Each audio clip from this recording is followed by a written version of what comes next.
7 February 2025 रोजी सकाळी 9:15 ते सायंकाळी 7 वाजेच्या दरम्यान फिर्यादी कुमारी आभा जोशी या कामावर गेल्या होत्या। या दरम्यान अज्ञात चोरट्याने त्यांच्या घरात प्रवेश करून चांदीचे दागिने, मोबाईल व रोख रक्कम असा एकूण 69,202 रुपये किमतीचा ऐवज लंपास केला।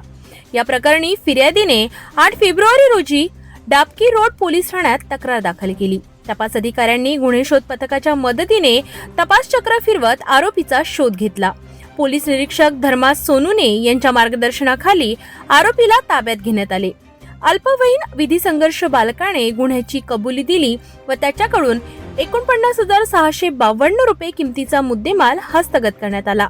ही कार्यवाही पोलीस अधीक्षक बच्चन सिंह, अपर पोलीस अधीक्षक अभय डोंगरे, उपविभागीय पोलीस अधिकारी सतीश कुलकर्णी यांच्या मार्गदर्शनाखाली करण्यात आली। सदर कारवाईत पोलीस उपनिरीक्षक संजय पहुरकर, सहाय्यक पोलीस उपनिरीक्षक सुनील टोपकर, पोलीस हवालदार दीपक तायडे, प्रवीण इंगळे, राजेश ठाकूर, मंगेश गीते, मंगेश इंगळे यांनी महत्त्वाची भूमिका बजावली।